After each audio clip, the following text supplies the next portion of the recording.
এবার স্বর্ণপ্রেমীদের জন্য আরো বড় সুখবর, টানা তৃতীয় ধাপে কমানো হয়েছে স্বর্ণের দাম। গতকাল সন্ধ্যায় বাজেটের এক সংবাদ সম্মেলন দাম কমানোর ব্যাপারে সিদ্ধান্ত দেওয়া হয়। আন্তর্জাতিক বাজারে 24 ক্যারেট স্বর্ণের দাম কমায় দেশের বাজারে নতুন করে দাম নির্ধারণ করেছে বাজস। নতুন দাম 13 মে মঙ্গলবার থেকে কার্যকর থাকবে। তো চলুন দেখে নেই সর্বশেষ প্রকাশিত বিজ্ঞপ্তি অনুযায়ী কত কমলো স্বর্ণের দাম। দাম জানার আগে আপনার কাছে ছোট একটা রিকোয়েস্ট থাকবে, সম্পূর্ণ ভিডিওটি ভালো লাগলে একটা লাইক দিবে। আর আপনি বাংলাদেশের কোন জেলা থেকে ভিডিওটি দেখছেন তা অবশ্যই কমেন্ট করে জানাতে ভুলবেন না, যেন পরবর্তীতে আপনাকে ধন্যবাদ জানাতে পারি। সর্বশেষ প্রকাশিত বিজ্ঞপ্তি অনুযায়ী হলমার্কযুক্ত 22 ক্যারেটের প্রতি ভরি 3138 টাকা দাম কমিয়ে নতুন করে মূল্য নির্ধারণ করা হয়েছে।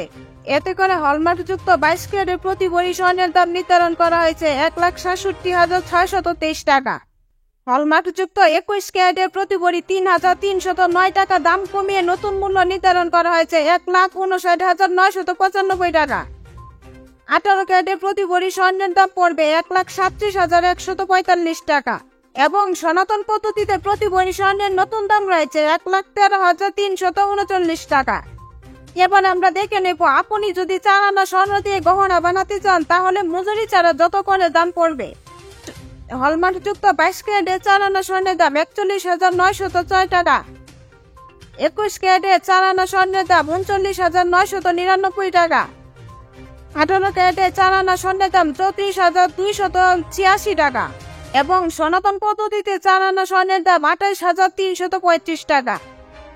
আপনি যদি আপনার কাছে থাকা এক ভরি পুরাতন গহনা বিক্রয় করতে চান তাহলে ভরি প্রতি 15% বাদ দিয়ে যত করে দাম পাবেন। হলমার্কযুক্ত 22 ক্যারেটের এক ভরি গহনা বিক্রয় করলে পাবেন 1,42,480 টাকা। হলমার্কযুক্ত 21 ক্যারেটের প্রতি ভরি গহনা বিক্রয় করলে পাবেন 1,35,996 টাকা। 18 ক্যারেটের প্রতি ভরি গহনা বিক্রয় করলে পাবেন 1,16,573 টাকা এবং সনাতন পদ্ধতিতে প্রতি ভরি গহনা বিক্রয় করলে পাবেন 96,338 টাকা। বলে রাখা ভালো, স্বর্ণের অলংকার কেনা এবং বেচার ক্ষেত্রে ভরি প্রতি 7,204 টাকা থেকে শুরু করে সর্বোচ্চ 10,000 টাকা পর্যন্ত মজুরি ধার্য করেছে বাংলাদেশ জুয়েলার্স সমিতি বা বাজস এবং সর্বক্ষেত্রে 5% করে ভ্যাট দিতে হবে। দর্শক বন্ধুরা, এই ছিল আমার আজকের ভিডিও। সম্পূর্ণ ভিডিওটিতে আপনার মূল্যবান সময় দেওয়ার জন্য অসংখ্য ধন্যবাদ।